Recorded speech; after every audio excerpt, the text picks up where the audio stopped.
Hey everybody, Jon Granato from the bench. Mornings on ESPN 97.5 and 92.5, and that's AJ Hoffman. He's on the Blitz. Afternoons on ESPN 97.5 and 92.5. If you haven't hit subscribe yet, please do get all our content from SportsMap. AJ, Jon Heyman has reported that Carlos Correa was offered 6 years, $120 million. That's the exact number that I heard a couple of weeks ago. I also heard that Carlos wants 8 years and more like $200 million, 25 a year. I think that is going to be accurate. They are far apart. If those numbers are true, both of those numbers, do you think this gets done? We're closing in on opening day, and he said it's got to be done by the end of spring training.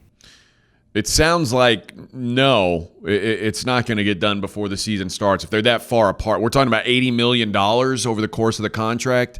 That's a big gap to clear in such a short time.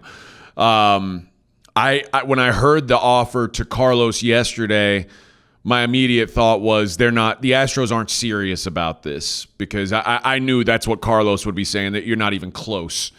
A lot of people have talked about comparing him and Francisco Lindor. Lindor's looking at 10 years, 30 per. And I don't know that Carlos expects to get quite Lindor money, but I don't think he wants to be so far off that they're looked at as a total different class of players. So I think that there's a long way to go. Otherwise, this thing just goes into the season. Like I've kind of expected all along, Carlos Correa will eventually end up somewhere else. Yeah, I think Carlos is being unrealistic. If you want, he's not getting Lindor numbers. He doesn't have Lindor's stats. He doesn't have Corey Seager's stats. He doesn't have Trevor Story's stats. Listen, if you look at a lot of rankings, Carlos Correa is about the 7th best shortstop. Javier Baez is going to be a free agent as well. All those guys are free agents after this season. Trey Turner, he doesn't have those numbers. I mean, Carlos Correa is playing a game of chicken here, if you want to know the truth. You know what? I didn't think at all that's unrealistic. I think that's the neighborhood. 6 years, $120 million for Carlos Correa. And why would the Astros commit to 8 years to a guy who hasn't been healthy? He just can't stay healthy. Well, in Carlos's mind, he's probably saying, well, they just committed 5 years to a guy who can't stay healthy yesterday. So maybe you can take care of me too. And that is sort of the oddity of this whole thing. They were willing to commit long-term to Lance McCullers, who's had, maybe even more issues staying on the field than Carlos Correa has. But I thought all along Carlos's best route, and what I thought would have been Lance's best route, was to have a healthy 2021 season and go to the negotiating table with that in your pocket.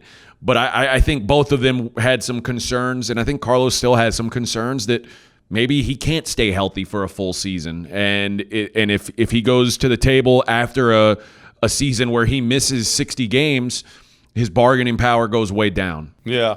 The Lance McCullers thing just happened.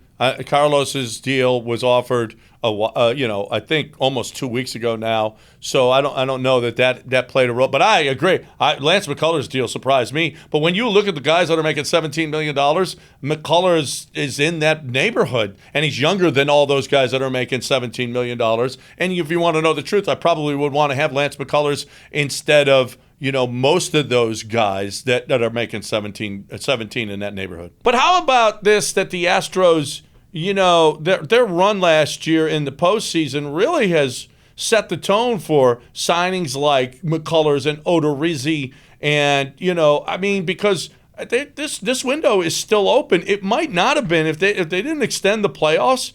The Astros might have gone, I think this window's done. Let's restart and not give anybody any money. But right now, I think they're trying to still win. Yeah, I think you're right. I think if the playoffs had gone the way the regular season went, maybe they're not willing to spend this offseason. Well, obviously, if the playoffs had gone the way the regular season did, no one would have really been talking about Carlos Correa being we've got to extend this guy. He was a big reason why they had success in the playoffs. So I do think that run sort of changed the way management looked at the future of this organization, and they realized, wow, maybe we can still compete without Justin Verlander at the top of the rotation. We just need to build a little bit differently, and looks like that's what they're trying to do right now. Well, if Framber comes back, the money for Verlander and Greinke comes off the books, maybe you get a frontline starter with Fromber, with McCullers, with Urquidy. I mean, you're still in the hunt now. But signing Carlos is going to be a key, but that might limit you too with what you're going to be able to get pitching wise. So this is a big week till we hit opening day now for your Houston Astros.